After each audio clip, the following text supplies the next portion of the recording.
시청자 여러분 안녕하십니까? 4월 20일 토요일 MBN 뉴스와이드 시작합니다.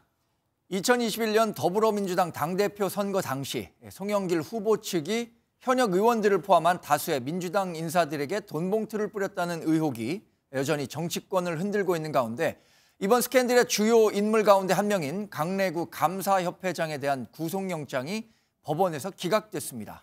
송영길 전 민주당 대표는 프랑스 파리에서 우리 시간으로 오늘 밤 관련 의혹에 대한 기자회견을 예고해 놓은 상태인데요. 어떤 발언들이 나올지에 따라서 정치권도 크게 요동칠 것으로 보입니다. 오늘도 네 분과 함께 주요 정치권 이슈들 살펴보도록 하겠습니다. 김용남 전 국회의원, 최수영 전 대통령직 인수위 전문위원, 박창환 장한대 교수, 한민수 더불어민주당 대변인과 함께합니다. 어서 오세요. 네, 안녕하세요. 네, 민주당 전당대회 돈봉투 의혹 파문 계속 커지는 모양새입니다. 강내구 감사협회장 법원 출석해서 구속영장 청구 심사를 받았는데 기각됐습니다. 관련 영상 보시고 대담 시작하겠습니다. 송영길 전 대표도 돈봉투 전달하신 거 알고 있었을까요? 누구 지시 받아서 마련하신 거예요? 녹취록 공개되는데 할 말 없으실까요? 언젠가는 말할 날이 있겠죠. 오늘은 성실히 받겠습니다. 강내구 모든 혐의 부인하시나요? 돈봉투 출처가 아닙니까? 전달하시고 지시하신 거 다 부인하세요? 스폰서 김 씨한테 돈 받으신 거 맞으신가요? 한 말씀만 부탁드리겠습니다. 현명한 판단을 해주신 재판부에 감사드립니다. 이상입니다. 송영길 전 대표님도 네, 강내구 감사협회장 어제 구속적부심 심사를 받았는데 애초에 많은 사람들은 구속영장이 청구될 가능성이 큰 것으로 예상을 했던 것 같습니다만 법원에서는 구속영장을 기각했습니다. 그래서 여쭙겠습니다. 우리 김용남 의원님은 검찰에 근무를 하시기도 하셨는데 기각될 것으로 예상하셨습니까? 아니면 굉장히 뜻밖의 결과입니까?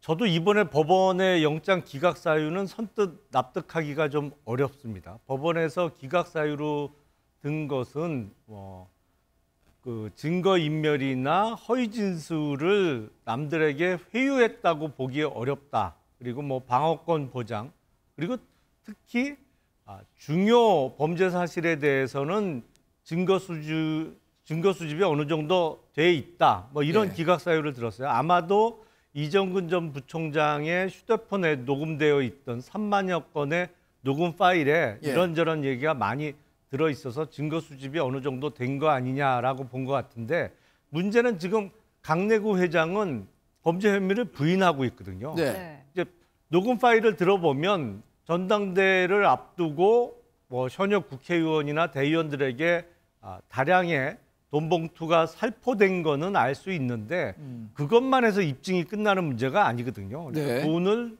누구한테 전달받아서 구체적으로 언제 어디서 누구에게 줬는지가 입증이 돼야 기소가 가능합니다. 근데 강내구 회장은 지금 이거에 대해서 일체 부인을 하고 있기 때문에 이런 경우에는 보통 구속 상태에서 수사를 더 받게 하는 게 통상의 예인데 어제 법원에서 영장을 기각했습니다. 그래서 영장 발부 여부에 대한 그 권한은 법원이 갖고 있어서 발부할 일은 아닙니다만 통상의 예에 비추어 보면 조금 좀 이례적이다 그런 생각이 들고 아마도 검찰에서 보완 수사를 해서 영장을 다시 한번 청구해보는 영장 재청구 가능성이 있지 않을까 싶습니다. 네, 한민수 대변인.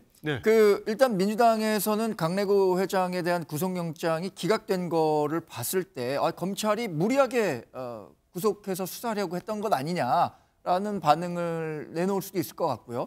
또 하나는 우리가 이제 공판 중심주의로 이제 사법 체제가 전환이 되면서 검찰이 이 구속영장을 너무 빈발하게 청구한 거 아니냐 이런 비판의 목소리도 있는 것 같은데 어떻게 말씀하신 것 중에 원론적으로 볼 때는 이제 전 세계적 불구속 수사 원칙이랄지 말씀하신 공판 중심주의 이게 맞죠? 맞는데 이번 건에 대해서는 우리 당 차원에서 어떤 입장을 내거나 코멘트할 사안은 아니라고 봅니다. 그렇게 생각을 하고 있고요.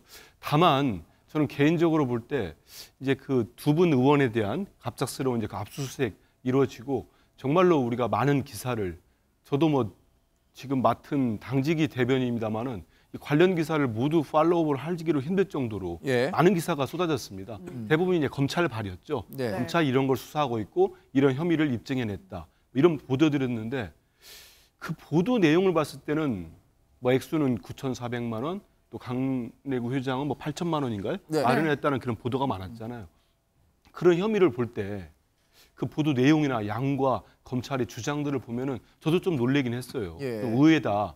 그래서 이건 보면은 검찰 수사가 잘못된 건지 아니면 판사가 볼 때 말 그대로 좀 검찰의 구속영장 청구의 허점이랄지 좀 부족하다고 본 건지는 모르겠습니다만은 잘 선뜻 이해는 잘 안 되는 네. 지금까지 검찰의 보도 행태만 봤을 때 검찰발 기사만 봤을 때는 그런 상황인 것 같습니다. 네. 예.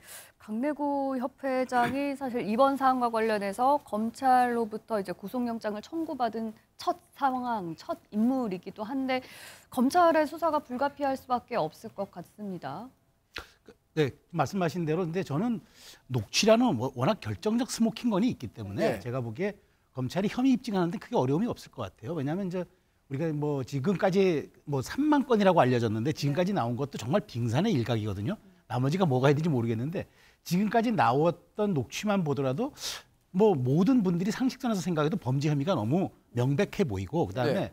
뭐 관행이라고는 하지만 이렇게 돈이 정말 그 이정근 씨와 강내구 씨가 만들었던 이 돈들이 정말 그 거의 전달됐다는 명백한 그런 어떤 흐름들이 눈에 잡히기 때문에 뭐 김 의원님께서는 검찰이 영장을 재청구하실 가능성을 예측하셨지만 저도 뭐 그럴 가능성이 있다고 보고 네. 설령 불구속 상태에서 수사가 진행되고 재판을 받더라도 제가 보기에 워낙 돈을 만들고 전달했던 강내구 바로 이정근 씨는 워낙 이게 혐의 입증이 명백하기 때문에 제가 네. 보기엔 뭐 수사에 큰 어려움은 없을 거라고 봐요. 다만 이게 첫 영장 관련자의 첫 영장이 기각됐다는 점은 예. 검찰이 조금 약간 수사의 동력에 대한 여러 가지 의구심 혹은 과연 탄력을 받을 수 있겠냐 하겠지만 이 사건, 정치권 관행이라고 얘기하는 이 사건에 대해서 국민적 공분이 워낙 크고 그다음에 여론도 지금 굉장히 나쁘기 때문에 저는 어쨌든 이걸 뭐 이게 영장이 기각됐다 그래서 이 수사에 동력이 떨어지거나 탄력을 못 받는 것이 아니라 전 제가 보기에 이걸 계기로 우리가 그러니까 올해 그러니까 말하자면은 뭐 아무리 집안 식구 잔치인 어떤 그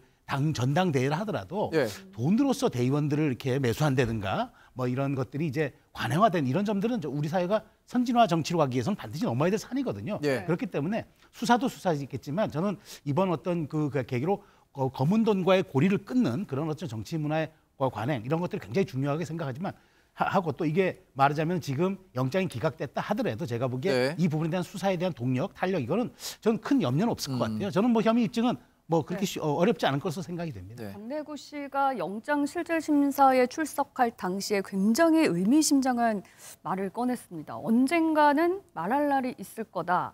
이러고 이제 영장 심사를 받고 결국에 구속 영장이 기각이 됐는데 이게 과연 무슨 뜻일까? 구속이 됐으면 어떤 얘기를 하려고 했던 걸까? 영장이 기각됐으니까 이제 안 하는 건가? 좀 궁금합니다. 네. 그렇죠. 뭐 그 본인만이 알 수 있는 얘기겠지만 강내구 씨가 뭐 언젠가는 뭐 밝힐 날이 있을 거다 이렇게 네. 얘기하면 다 그 입을 쳐다보게 되잖아요. 네. 그러니까는 이게 대내외적으로 내가 나 입 열면은 누군가 다친다. 뭐 이런 어떤 어떻게 보면 반협박처럼 저는 들렸거든요. 예. 네. 그런데 정작 구속이 안 되고 나와가지고는 또 아무 말도 안 하셔요. 네. 이런 거 보면은 이제 지금 뭐 당장 이제 국민들이 돈봉투에 대한 정치권의 돈봉투에 대한 굉장히 따가운 질책들이 있다 보니까 예. 지금은 좀 소나기를 피해가는 그렇지만 나도 할 말은 많다. 뭐 이런 정도의 뉘앙스 아니었나 싶습니다. 그 할 말이 본인이 뭔가 더 알고 있다라는 뜻이었을까요? 아니면 본인은 정말 결백하다라는 뜻이었을까요? 뭐 사실 그 돈봉투라고 하는 게 앞서서도 이제 뭐 말씀하셨지만 대부분이 선거가 전당대회 때 소위 기름값, 밥값 이런 거거든요. 근데 그게 지금 국민들에게는 그게 언제적 얘기냐. 예. 그런 돈 줘가지고 조직선거 하는 게 언제적 얘기냐라고 우리들은 이미 국민들은 판단을 하고 있는데 네. 사실은 부끄러운 행동이거든요. 예. 그런데 그런 걸 뒤에서 사실은 해왔던 인물이기 때문에 예. 지금에 와서 본인 입장에서는 억울할 수 있겠지만 네. 뭐 입이 있어도 할 말이 없는 상황인데 이거를 갖다 그렇게 표현한 게 아닌가 싶습니다. 네. 근데 이 언젠간 말할 날 있을 것이라는 발언에 대해서 박장환 의원님은 이렇게 평가를 해주셨는데 이 듣는 사람 입장에서는 그러니까 이 진실을 알고 있는 이 사건의 당사자 입장에서는 어쩌면 이 강래구 회장의 심경 변화에 따라서 내가 지금 어떤 말을 하느냐도 반박이 올 수도 있다라는 생각을 할 수도 있을 것 같아서 오늘 그 송영길 전 대표가 프랑스 파리에서 지금 오늘 우리 그 시간으로 11시에 기자회견을 한다고 하는데 그 기자회견을 겨냥한 뭐 발언 아니었겠느냐라는 해석들도 좀 있었던 것 같은데요. 그렇게 볼 수 있죠. 강내구 회장은 사실은 송영길 당시 당대표 후보의 최측근인 이정근 전 부총장과 함께 일하면서 어떤 면에서는 이제 이정근 당시 지역위원장 밑에서 조직국장이나 사무국장을 했던 사람이잖아요. 예. 그러니까 본인에 대해서 뭐 예상치 못한 불이익이 올 때는 자기가 알고 있는 얘기를 할 수 있다라고 하면서 자신에 대해서 어떤 뭐 보호 조치 내지는 뭐 대책을 강구해 달라는 일종의 반협박으로 들릴 수도 있고요. 지금 구속된 이정근 전 사무부총장 같은 경우엔 대변인 발언을 종합해 보면 민주당이 열심히 안 도와주니까 안 해주니까 지금 이렇게 말이 변한 것 아니냐 이런 얘기까지 나오고 있잖아요. 그렇죠. 그리고 뭐 많이 알고 있다. 그리고 최근에는 이정근 녹음 파일과 더불어 이정근 노트가 또 보도가 됐잖아요. 그 노트의 내용 제가 잠깐 봤는데 뭐 충격적인 내용이 많더라고요. 뭐 액수도 어마어마한 천문학적인 액수도 들어있고 또 이 자금책의 뭐 정리 같은 것도 되어 있는데 앞으로 그 노트의 내용의 신빙성에 대해서는 수사로 밝히는 수밖에 없겠습니다만 지금 송영길 전 대표를 비롯해서 이 사건과 관련된 사람들이 처지가 궁색할 수밖에 없는 게 지금 3만 건의 녹음 파일이 거의 모 언론사에 들어가 있는 것 같아요. 그래서 사실과 다른 내용 내지는 사실과 다른 변명을 할 때마다 그에 반박되는 녹음 파일이 하나씩 공개되고 있는 상황이거든요. 그래서 오늘 밤에 있을 송영길 전 대표의 기자회견에서도 아마 사실이 아닌 자기에게 유리하게 만들어낸 얘기를 하면 바로 그와 반박되는 녹음 파일이 또 공개되지 않을까 싶습니다.